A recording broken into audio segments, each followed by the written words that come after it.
नमस्ते मेरे प्यारे विद्यार्थियों, आप सभी का मेरे चैनल हिंदी विद दीप्ति मेहता में हार्दिक स्वागत एवं अभिनंदन।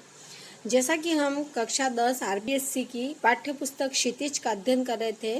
क्षितिज के अंतर्गत हमने काव्य खंड का अध्ययन कर लिया था। अब हम गद्य खंड का अध्ययन कर रहे हैं, जिसके अंतर्गत हमने 2 पाठ 10 और 11 का अध्ययन कर लिया था। आज 12वें पाठ की शुरुआत कर रहे हैं। महावीर प्रसाद द्विवेदी जी का निबंध है उसका। तो चलो सबसे पहले हम इनका जीवन परिचय जान लेते हैं कि इनका जीवन परिचय क्या है। जीवन परिचय देखो, महावीर प्रसाद द्विवेदी जी का जन्म उत्तर प्रदेश के रायबरेली जिले के दौलतपुर ग्राम में सन 1864 ईस्वी में हुआ था। यहाँ पे भी दे रखा है। इनके पिता पंडित राम सहाय दुबे एक कान्यकुब्ज ब्राह्मण थे। पारिवारिक आर्थिक स्थिति अच्छी न होने के कारण स्कूली शिक्षा पूर्ण कर इन्होंने रेलवे में नौकरी कर ली। किसमें इन्होंने नौकरी की? रेलवे में। लेकिन स्वाभिमानी स्वभाव के धनी द्विवेदी जी ने कुछ समय पश्चात रेलवे से इस्तीफा दे दिया। 1903 से 1920 तक सरस्वती पत्रिका के संपादन से जुड़े रहे। कंपटीशन एग्जाम देने वाले विद्यार्थी इस चीज को बिल्कुल ध्यान रखें। बार बार सेकेंड ग्रेड और फर्स्ट ग्रेड में क्वेश्चन पूछा जाता है कि महावीर प्रसाद द्विवेदी जी सरस्वती पत्रिका के संपादन में कब से कब तक जुड़े रहे। तो 1903 से 1920 तक। सन 1938 ईस्वी में द्विवेदी जी का निधन हो गया और वह दुनिया से अलविदा हो गए। महावीर प्रसाद द्विवेदी प्रखर व्यक्तित्व एवं बहुमुखी प्रतिभा के धनी साहित्यकार थे। द्विवेदी जी कवि, समालोचक, निबंधकार, संपादक, भाषा वैज्ञानिक, इतिहासकार, अर्थशास्त्री आदि विविध रूपों से उभरकर सामने आए। आपने 1903 से 1920 तक सरस्वती के संपादक रहते हुए हिंदी व्याकरण एवं वर्तनी के नियम स्थिर करके हिंदी गद्य की भाषा का परिष्कार किया। द्विवेदी जी ने अपने समकालीन कवियों एवं लेखकों का साहित्य रचना में मार्गदर्शन भी किया। इसी कारण आधुनिक हिंदी साहित्य के द्वितीय उत्थान सुधार काल को महावीर प्रसाद द्विवेदी के नाम पर या द्विवेदी युग भी कहा जाता है। यानी पहले तो भारतेंदु युग आया था, उसके बाद ये द्विवेदी युग जो आया वह महावीर प्रसाद द्विवेदी जी के नाम से पड़ा था द्विवेदी युग, क्योंकि उन्होंने हिंदी साहित्य में उत्थान का कार्य किया, सुधार का कार्य किया। इसलिए इनके प्रयासों से खड़ी बोली काव्य की भाषा के रूप में प्रतिष्ठित हुई। खड़ी बोली को इन्होंने पहचान दिलाई। किसने? महावीर जी ने। द्विवेदी जी ने भारतीय जातीय परंपरा का समालोचन दृष्टि से गहन अध्ययन किया एवं प्रासंगिक एवं विवेक सम्मत परंपराओं का समर्थन तथा रूढ़ियों का भी विरोध किया। इनके लेखन में सरलता, सुबोधता एवं परिनिष्ठितता के गुण झलकते हैं। ये तो था उनका थोड़ा सा जीवन परिचय कि उन्होंने क्या क्या किया, क्या नहीं किया। अब आगे हम इनकी रचनाएं देख लेते हैं। तो देखो इनकी रचनाएं कौन सी है। ये इनकी रचनाएं, इनकी मौलिक रचनाएं हैं। देखो आप देखोगे तो ये मौलिक रचनाएं दे रखी है। इनकी मौलिक रचनाएं हैं काव्य मंजूषा, सुमन, अबला विलाप, कान्यकुब्ज, कविता कलाप, काव्य, अद्भुत आलाप, संपत्ति शास्त्र, महिला मोद, रसज्ञ रंजन और साहित्य शिखर। ये सारी उनकी गद्य की रचनाएं हैं। अब देखो आगे अपन देखते हैं इनकी अनुदित रचनाएं। अनुदित रचनाएं कौन सी है? आप देखो इसको। अनुदित रचनाओं में मैं आपको बताती हूँ।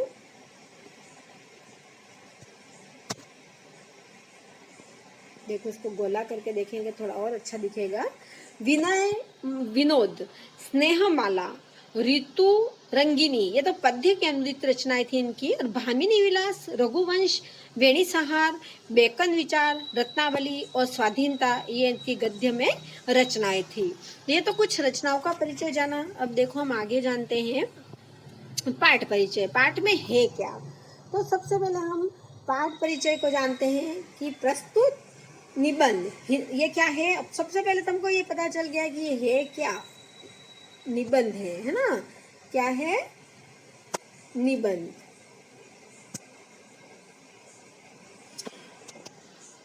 द्विवेदी जी के महिला मोद शीर्षक निबंध संग्रह से लिया गया है। कौन से शीर्षक से? महिला मोद। ये ध्यान रखना बिल्कुल, महिला मोद।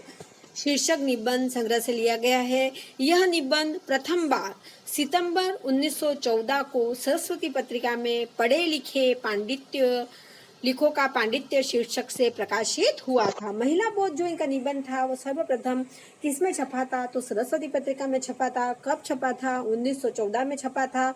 और किस नाम से छपा था? तो पढ़े लिखे लिखों का पांडित्य शीर्षक के नाम से प्रकाशित हुआ था। 21वीं सदी में स्त्री शिक्षा, विज्ञान, सरकारी सेवा, निजी क्षेत्र, व्यापार एवं वाणिज्य सहित सभी क्षेत्रों में पुरुष के कंधे से कंधा मिलाकर समाज निर्माण एवं विकास में अपना योगदान दे रही है। कौन? स्त्री।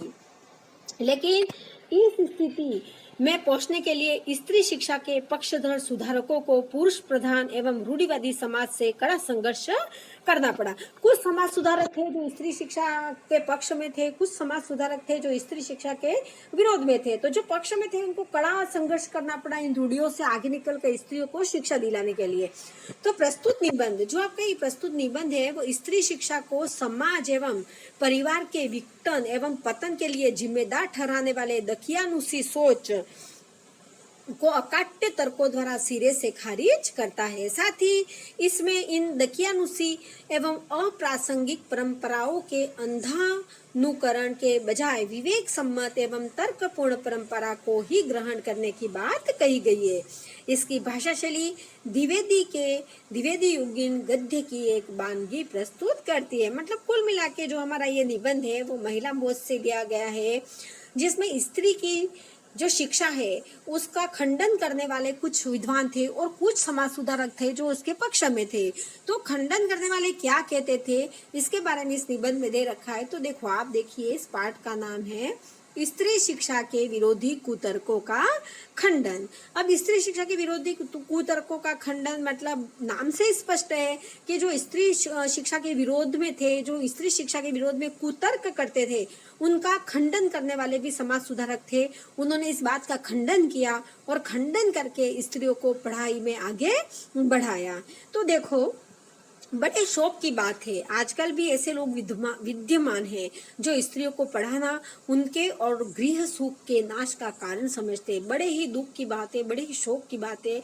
यहाँ कवि कह रहे हैं, द्विवेदी जी कह रहे हैं कि आजकल भी लोगों की सोच ऐसी है कि वह स्त्रियों को पढ़ाना है ना, घर के सुख में बाधा डालना सोचते हैं। वह ये सोचते हैं कि स्त्रियों को नहीं पढ़ाना चाहिए। और लोग भी ऐसे वैसे नहीं, सुशिक्षित लोग, ऐसे लोग जिन्होंने बड़े बड़े स्कूलों और शायद कॉलेजों में भी शिक्षा पाई है, जो धर्मशास्त्र और संस्कृत के ग्रंथ साहित्य से परिचय रखते हैं और जिनका पेशा कुशिक्षितों को सुशिक्षित करना, कुमार्गगामियों को सुमार्गगामी बनाना और अधार्मिकों को धर्म तत्व समझाना है, उनकी दलीलें सुन लीजिए। यहाँ कवि कह रहे हैं ऐसे ऐसे लोग स्त्री शिक्षा के विरोधी हैं जो बड़ी बड़ी कॉलेजों में पढ़े हैं, बड़े सुशिक्षित है, धर्मशास्त्रों संस्कृत के ग्रंथों के जानकार हैं, जो अच्छा शिक्षा देते हैं, कुमार्गगामियों को सुमार्गगामियों पर ले आते हैं।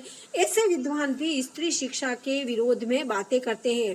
देखो, ऐसे लोग क्या बातें करते हैं, क्या दलीलें देते हैं स्त्रियों के बारे में, इसको अपन यहाँ पर जानते हैं। सबसे पहली दलील देखो देते हैं, पुराने संस्कृत कवियों के नाटकों में कुलीन स्त्रियों से अपढ़ों की भाषा में बातें कराई गई है। पुराने जो संस्कृत नाटक है उसमें कुलीन जो अच्छे घर की स्त्रियां हैं उनको अपढ़ो यानी बिना पढ़े की भाषा में बातें कराई गई है। इससे प्रमाणित है कि इस देश में स्त्रियों को पढ़ाने की चाल न थी, यानी एक चाल रची थी कि स्त्रियों को न पढ़ाया जाए। होती तो इतिहास पुराणादि में उनको पढ़ाने की नियमबद्ध प्रणाली जरूर लिखी मिलती। अगर ये उसकी चाल न होती, यहाँ कवि कह रहा है, तो इतिहास में और हमारे पुराणों में निश्चित कुछ नियम होते स्त्री शिक्षा के, पर यहाँ पर ऐसा कुछ भी नहीं है। दूसरा देखो, स्त्रियों को पढ़ाने से अनर्थ होते हैं। उनका क्या कहना है बड़े बड़े विद्वानों का कि स्त्री अगर पढ़ गई तो अनर्थ होते हैं। शकुंतला इतना कम पढ़ी थी कि गवारों की भाषा में मुश्किल से एक छोटा सा श्लोक वह लिख सकी थी। 30 पर भी उसकी इस इतनी कम शिक्षा ने भी अनर्थ कर डाला। और शकुंतला ने जो कटु वाक्य दुष्यंत को कहे वह इस पढ़ाई का ही दुष्परिणाम था। यानी उन कवियों को कहा, कह रहे हैं कि जो शकुंतला ने दुष्यंत को जो गलत वाक्य बोले थे, कुवाक्य बोले थे, कटु वाक्य बोले थे, वह एक छोटी सी पढ़ाई का ही था। अगर वो इतना पढ़ी हुई नहीं होती तो वो इस तरह से नहीं बोलती। यानी यहाँ पर पूर्णतः सिरे से काट दिया गया कि स्त्रियों को पढ़ाना नहीं चाहिए। देखो तीसरी बात है, जिस भाषा में शकुंतला ने शोक रचा था वह अपढ़ों की भाषा थी। वो क्या कहते हैं, शकुंतला ने जिस भाषा में श्लोक लिखा था किसको सुनाने के लिए, दुष्यंत को सुनाने के लिए, वो अपढ़ों की भाषा थी। अतएव नागरिकों की भाषा की बात तो दूर रही, अपढ़ मतलब निरक्षर है ना, अपढ़ नाम से स्पष्ट है निरक्षर, अपढ़ों की भाषा थी। अतः नागरिकों की भाषा की बात तो दूर रही, अपढ़ गवारों की भी भाषा पढ़ाना स्त्रियों को बर्बाद करना है। यानी बड़े बड़े विद्वान ऐसा कह रहे हैं कि अपढ़ों की भाषा भी अगर स्त्रियों को पढ़ा दी गई तो वो समाज को बर्बाद करने के बराबर है, घर को बर्बाद करने के बराबर है। मतलब स्त्रियों को नहीं पढ़ाना चाहिए। कितनी दकियानुसी सोच, कितनी घटिया सोच थी देखो विद्वानों में, जो खुद तो पढ़े लिखे थे पर स्त्रियों को पढ़ाना नहीं चाहते। अब देखो आगे कवि क्या कह रहा है। इस तरह की दलीलों का सबसे अधिक प्रभावशाली उत्तर उपेक्षा ही है। हमें इस चीजों की क्या करनी चाहिए, उपेक्षा करनी चाहिए। तथापि हम दो चार बातें लिख देते हैं। नाटकों में स्त्रियों का प्राकृत बोलना उनके अपढ़ होने का प्रमाण नहीं है। यानी यहाँ पर कवि कह रहा है कि अगर नाटक में स्त्रियां प्राकृत भाषा बोलती है तो वह उनके अपढ़ होने का प्रमाण नहीं होता है। अधिक से अधिक इतना ही कहा जा सकता है कि वे संस्कृत न बोल सकती थी। यानी प्राकृत तो जानती थी, संस्कृत नहीं जानती थी तो क्या हुआ, इसलिए उनको अपढ़ नहीं कह सकते। संस्कृत न बोल सकना न अपढ़ होने का सबूत है और न गवार होने का। यहाँ कवि कह रहा है कि अगर उनको संस्कृत नहीं आती थी उसे ये नहीं माना जा सकता कि वो अपढ़ है, वो गवार है, वह अच्छी भाषा नहीं बोल सकती है। अच्छा, तो उत्तर रामचरित संस्कृत में एक देखो उत्तर रामचरित ग्रंथ है। ऋषियों की वेदांतवादिनी पत्नियां कौन सी भाषा बोलती थी, उनकी संस्कृत क्या कोई गवारी संस्कृत थी? उत्तर रामचरित में जो ऋषियों की पत्नियों की भाषा बताई गई है वो क्या गवारी संस्कृत थी? यहाँ कवि का क्वेश्चन है ये। भभूति और कालिदास आदि के नाटक में जिस जमाने के हैं उस जमाने में शिक्षितों का समस्त समुदाय संस्कृत बोलता था। इसका प्रमाण पहले कोई दे ले तब प्राकृत बोलने वाली स्त्रियों को अपढ़ बताने का साहस करे। कवि कह रहा है कि प्राकृत बोलने वालों को अपढ़ बताने का साहस जो कर रहा है वो पहले मेरे इन बातों का जवाब दीजिए कि इनका क्या सबूत है कि उस जमाने में बोलचाल की भाषा प्राकृत नहीं थी। तुम किस वो सबूत से कह सकते हो कि उस जमाने में प्राकृत भाषा नहीं बोली जाती थी? यहाँ कवि क्वेश्चन कर रहा है। सबूत तो प्राकृत के चलन के ही मिलते हैं, उस समय प्राकृत चलती थी, सबूत भी उसके मिलते हैं। फिर तुम कैसे कह सकते हो कि स्त्रियों को भाषा बोलने नहीं आती है? प्राकृत यदि उस समय की प्रचलित भाषा न होती तो बौद्धों तथा जैनों के हजारों ग्रंथ उसमें क्यों लिखे जाते? कवि का ये प्रश्न है कि अगर प्राकृत उस समय बोलने वाली भाषा नहीं होती तो क्या उस समय के बौद्ध ग्रंथ और जैन ग्रंथ जो बहुत सारे ग्रंथ है वो प्राकृत में रचे गए, क्या वह लिखे जाते? और भगवान शाक्य मुनि तथा उनके चेले प्राकृत में ही क्यों उपदेश देते? कितना अच्छा क्वेश्चन यह कवि ने किया है। बौद्धों की त्रिपिटक ग्रंथ की रचना प्राकृत में किए जाने का एकमात्र कारण यही है कि उस जमाने में प्राकृत ही सर्वसाधारण की भाषा थी। इसलिए अगर स्त्रियां उस जमाने में प्राकृत बोलती थी तो हम उनको अपढ़ या गवार नहीं कह सकते थे। यानी जो उन दलीलें दे रहे थे उनकी दलीलों को उन्होंने खारिज कर दिया यहाँ पर कि प्राकृत उस समय बोलचाल की भाषा थी, इसलिए हम स्त्रियों को अपढ़ या गवार नहीं कह सकते थे। उस जमाने में प्राकृतिक सर्वसाधारण की भाषा थी, अतः प्राकृत बोलना और लिखना अपढ़ और अशिक्षित होने का चिन्ह नहीं है। जिन पंडितों ने गाथा सप्तशती, देखो यहाँ पर ये गाथा सप्तशती है ना, सेतुबंध, महाकाव्य और कुमार पाल चरित आदि ग्रंथ प्राकृत में बनाए हैं। देखो कौन कौन से ग्रंथ प्राकृत में बनाए हैं तो आप देख लीजिए यहाँ पर गाथा सप्तशती, सेतुबंध, महाकाव्य, कुमार पाल चरित आदि ग्रंथ प्राकृत में बनाए। यदि अपढ़ और गवार थे तो हिंदी के प्रसिद्ध से भी प्रसिद्ध अखबार का संपादक इस जमाने में अपढ़ और गवार कहा जा सकता था। कवि ने बहुत बढ़िया बात कही है, क्योंकि वह अपने जमाने की प्रचलित भाषा में अखबार लिखता है। हिंदी, बांग्ला आदि भाषाएं आजकल की प्राकृत है। शोरसेनी, मागधी, महाराष्ट्री और पाली आदि भाषाएं उस जमाने की थी। प्राकृत पढ़कर भी उस जमाने में लोग उसी तरह सभ्य, शिक्षित और पंडित हो सकते थे जिस तरह की हिंदी, बांग्ला, मराठी आदि भाषाएं पढ़कर इस जमाने में हम हो सकते हैं। फिर प्राकृत बोलना अपढ़ होने का सबूत है, यह बात कैसे मानी जा सकती है? जिस समय आचार्यों ने नाट्य शास्त्र संबंधी नियम बनाए थे उस समय सर्वसाधारण की भाषा संस्कृत न थी। यहाँ कवि कह रहा है कह रहे हैं, द्विवेदी जी कह रहे हैं कि नाट्य शास्त्र जिस समय आचार्यों ने नाट्य शास्त्र में नियम बनाए थे, उस समय सर्वसाधारण की भाषा संस्कृत नहीं थी, उस समय प्राकृतिक सर्वसाधारण की भाषा थी। उसी से उन्होंने उनकी भाषा संस्कृत और दूसरे लोगों तथा स्त्रियों की भाषा प्राकृत रखने का नियम कर दिया।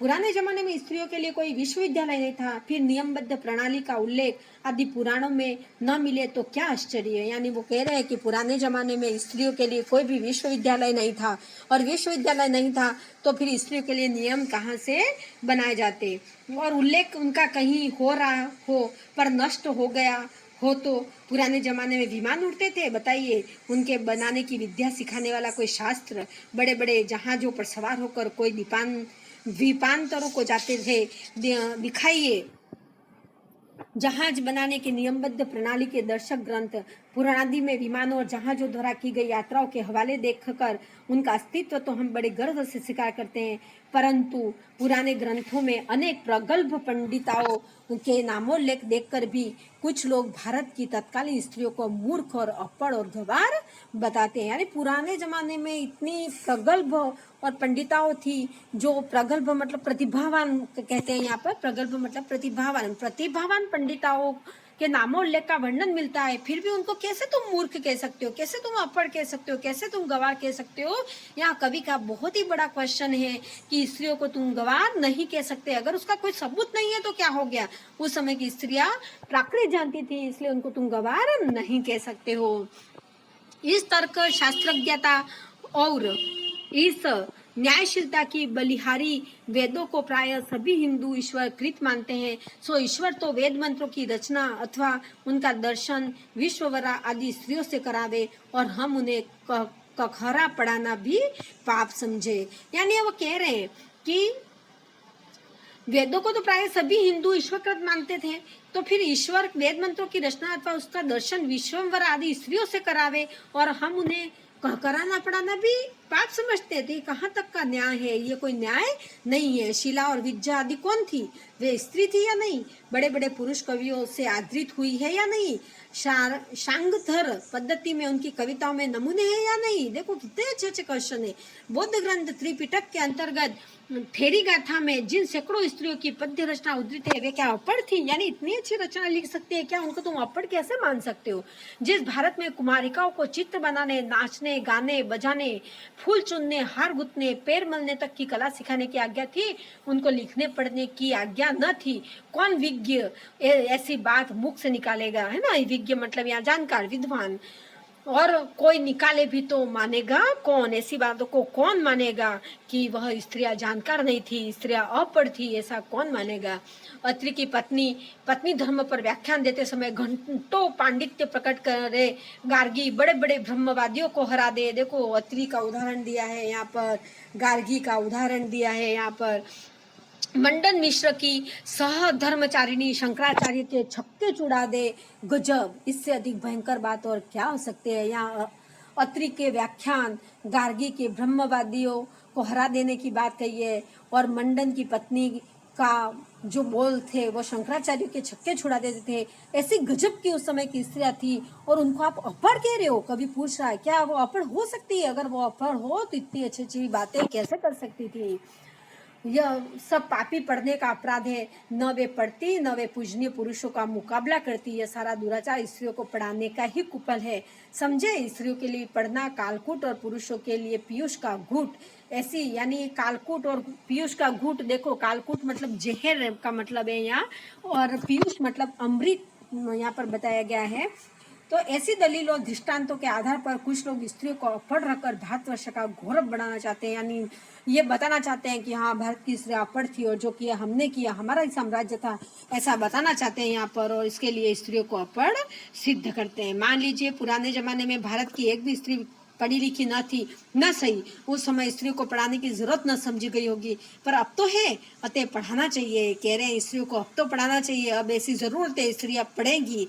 हमने सैकड़ों पुराने नियमों, आदर्शों, प्रणाली को तोड़ दिया है या नहीं, तो चलिए स्त्रियों को अपर रखने की इस पुरानी चाल को भी तोड़ दें। हमारी प्रार्थना तो यह है कि स्त्री शिक्षा के विपक्षियों को क्षण भर के लिए इस कल्पना को अपने मन में स्थान न देना चाहिए। पुराने जमाने में यहाँ की सारी स्त्रियां अपर थी अथवा उन्हें पढ़ने की आज्ञा न थी। जो लोग पुराणों में पढ़ी लिखी स्त्रियों के हवाले मांगते हैं, उन्हें श्रीमद् भागवत दशम स्कंद के उत्तरार्ध का 53वां अध्याय पढ़ना चाहिए। उसमें रुक्मणी हरण की कथा है और रुक्मणी ने जो एक लंबा चौड़ा पत्र एकांत में लिखकर एक ब्राह्मण के हाथ श्री कृष्ण को भेजा था, वह जब प्राकृत में न था, उनके प्राकृत में होने का उल्लेख भागवत में तो नहीं है। उसमें रुक्मणी ने जो पांडित्य लिखा वह उनके अपढ़ और अल्पज्ञ होने अथवा गवारपन का सूचक नहीं है। रुक्मणी का उदाहरण दिया है।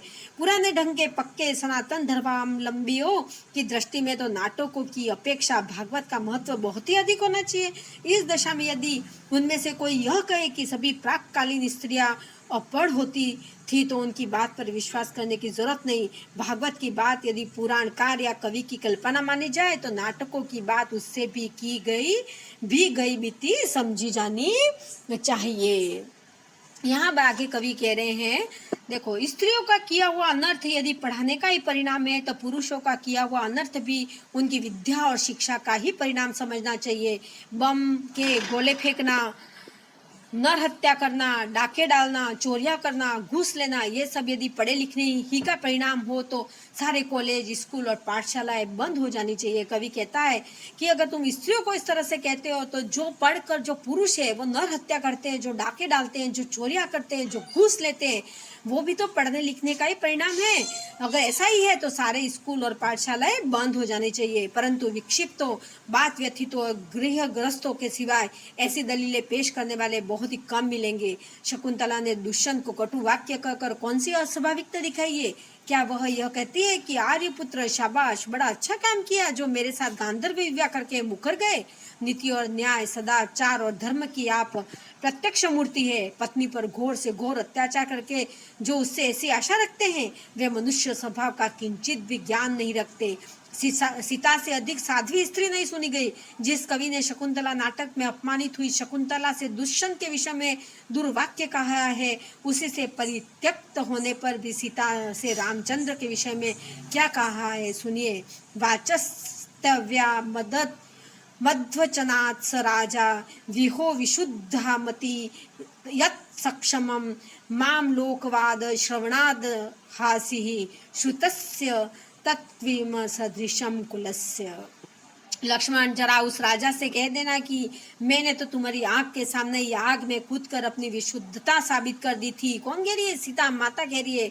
30 भर लोगों के मुख से निकला मिथ्यावाद सुनकर ही तुमने मुझे छोड़ दिया। क्या यह बात तुम्हारे कुल के अनुरूप है अथवा क्या यह तुम्हारी विद्वत्ता या महत्व को शोभा देने वाली है? सीता जी कह रही है। सीता का यह संदेश कटु नहीं तो क्या मीठा है? राजा मात्र कहकर उनके पास अपना संदेशा भेजा। यह उक्ति न किसी गवार स्त्री की किंतु महाब्रह्मा ज्ञानी राजा जनक की लड़की और मनवादी महर्षियों के धर्मशास्त्रों का ज्ञान रखने वाली रानी को नृपस्य वर्णाश्रम पालनम यत स एव धर्मो मनुना प्रणीतः। सीता की धर्मशास्त्रज्ञता का यह प्रमाण नहीं, आगे चलकर कुछ ही दूर कवि ने दिया है। सीता परिचय के कारण वाल्मीकि के समान शांत, नीतिज्ञ और क्षमाशील तपस्वी तक ने असत्य व मन्युर्भरताग्रजे में कहकर रामचंद्र पर क्रोध प्रकट किया है। अतएव शकुंतला की तरह अपने परित्याग को अन्याय समझने वाली सीता का रामचंद्र के विषय में कटु वाक्य करना सर्वथा स्वाभाविक है।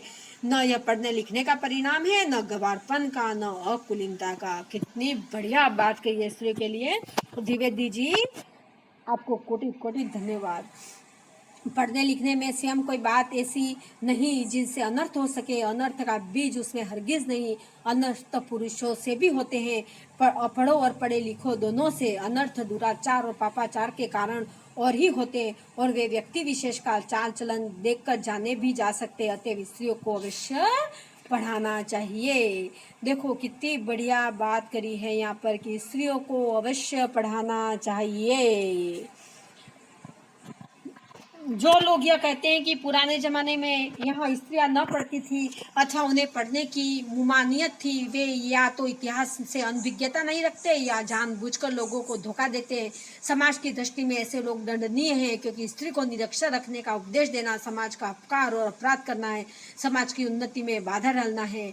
शिक्षा बहुत व्यापक शब्द है, उसमें सीखने योग्य उनके विषयों का समावेश हो सकता है। पढ़ना लिखना भी उसी के अंतर्गत है। इस देश की वर्तमान शिक्षा प्रणाली अच्छी नहीं, इस कारण यदि कोई स्त्री को पढ़ाना अनर्थकारी समझे तो उसे उस प्रणाली का संशोधन करना या कराना चाहिए। खुद पढ़ने लिखने को दोष न देना चाहिए। लड़कों ही की शिक्षा प्रणाली कौन सी बड़ी अच्छी है?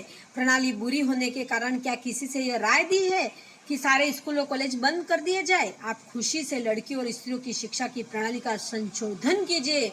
उन्हें क्या पढ़ाना चाहिए, कितना पढ़ाना चाहिए, किस तरह की शिक्षा देना चाहिए और कहाँ पर देना चाहिए, घर में या स्कूल में, इन सब बातों पर बहस कीजिए, विचार कीजिए, में आवेश हो कीजिए। पर परमेश्वर के लिए यह न कहिए कि स्वयं पढ़ने लिखने में कोई दोष है, वह अनर्थकर है, वह अभिमान का उत्पादक है, वह गृह सुख का नाश करने वाला है।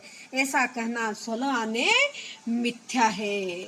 देखो बहुत अच्छी द्विवेदी जी ने बात कही है। यहाँ पर स्त्रियों के लिए बार बार पाठ को पढ़े वैसा होता है। कितने अच्छे अच्छे उदाहरण दिए हैं। ये स्त्रियाँ उस समय भी अपढ़ नहीं थी और आज पर भी अपढ़ नहीं है। वो समर्थ है, सक्षम है, सब कुछ कर सकती है और स्त्रियों को पढ़ाना चाहिए। द्विवेदी जी की इस पुकार के साथ हम सभी लोग हैं कि स्त्रियों को पढ़ाना चाहिए, उनको आगे बढ़ाना चाहिए। स्त्रियों को अपढ़ रखना, जो विद्वान ये कहते हैं कि स्त्रियाँ पढ़ लिख कर बुरा करेगी या कुछ गलत करेगी या गंवार है, उनके मुंह पर पत्थर फेंकने चाहिए कि ये बात सरासर गलत है। स्त्रियाँ पढ़नी चाहिए। देखो कठिन शब्दार्थ देख लेते हैं। दलीलें, तर्क, अपढ़ो, अनपढ़ो, निरक्षर, वेदांतवादिनी, वेदांत दर्शन पर बोलने वाली, दर्शक ग्रंथ, जानकारी देने वाली पुस्तक, तर्कशास्त्रज्ञता, तर्कशास्त्र को जानना, खंडन, दूसरे के मत युक्तिपूर्वक निराकरण करना, प्रगल्भ, प्रतिभावान, नामोल्लेख, नाम का उल्लेख करना, आदृत मतलब आदर पाया, सम्मानित, विज्ञ, जानकार, विद्वान, ब्रह्मवादी, वेद पढ़ाने वाला, दुराचार, बुरा आचरण, सधर्मचारिणी, पत्नी, कालकुट, जहर, पीयूष, अमृत, दृष्टांत, उदाहरण, अल्पज्ञ, थोड़ा जानने वाला, प्राक्कालीन, प्राचीन समय की पुरानी, व्याभिचार, कुत्सित आचरण, विक्षिप्त, पागल, बात व्यथित, बातों से दुखी होने वाले, ग्रहग्रस्त, पापग्रस्त से प्रभावित, किंचित, थोड़ा, दुर्वाक्य, निंदा करने वाला वाक्य, परित्यक्त, पूरे तौर पर छोड़ा हुआ, परित्याग किया हुआ, मिथ्यावाद, झूठी बात, कलंकारोपण, दोष मढ़ना, निर्भर्सना, तिरस्कार, निंदा, नीतिज्ञ, नीति जानने वाला, मुमानियत, रोक मनाही, अभिज्ञता, जानकारी या ज्ञान, और अपकार मतलब हित। देखो अभ्यास प्रश्न देख लेते हैं फटाफट। लंबा वीडियो हो गया है पर फटाफट कर लेते हैं। वस्तुनिष्ठ प्रश्न। महावीर प्रसाद ने किस पत्रिका का संपादन किया था? नाम से स्पष्ट है, सरस्वती। शकुंतला ने किस भाषा में श्लोक कहा था? प्राकृत भाषा में। आगे देखिए अति लघुत्रात्मक। बौद्ध ग्रंथ के त्रिपिटक ग्रंथ की भाषा क्या है? प्राकृत है। रुक्मणी हरण की कथा कहाँ मिलती है? भागवत पुराण के 10वें स्कंद में। पाठ में आए प्राचीन कालीन विदुषी महिलाओं के नाम आप जान सकते हो। शकुंतला है ना, उसके गार्गी है, बहुत सारे नाम ऐसे दे रखे हैं। शकुंतला ने दुष्यंत के विषय में दुर्वाक्य क्यों कहे? क्योंकि शकुंतला ने दुष्यंत के विषय में दुर्वाक्य इसलिए कहे क्योंकि उन्होंने गांधर्व विवाह करके उनको छोड़ दिया था और स्त्री का अपमान किया था। नाट्यशास्त्र संबंधी नियमों में स्त्री पात्रों के लिए कौन सी भाषा निर्धारित की गई है? तो प्राकृत भाषा। नाटकों में स्त्रियों द्वारा प्राकृत बोलने उनके अपढ़ होने का प्रमाण नहीं स्पष्ट कीजिए। पाठ में बहुत उदाहरण आए, इसके द्वारा आप स्पष्ट कर सकते हैं। यह सारा दुराचार स्त्रियों के पढ़ाने का ही कुफल है। पंक्ति में निहित व्यंग को स्पष्ट कीजिए। सारे प्रश्न आप पाठ में देखकर हल कर सकते हैं। ये देखो नीचे निबंधात्मक प्रश्न भी है, मैंने आपको अच्छे से पढ़ा दिया है। अगर मेरा यह पढ़ाया हुआ आपको अच्छे से समझ में आ गया होगा तो आप मेरे वीडियो को लाइक करें, शेयर करें, मेरे चैनल को ज़्यादा से ज़्यादा सब्सक्राइब करें। जय हिंद, जय भारत।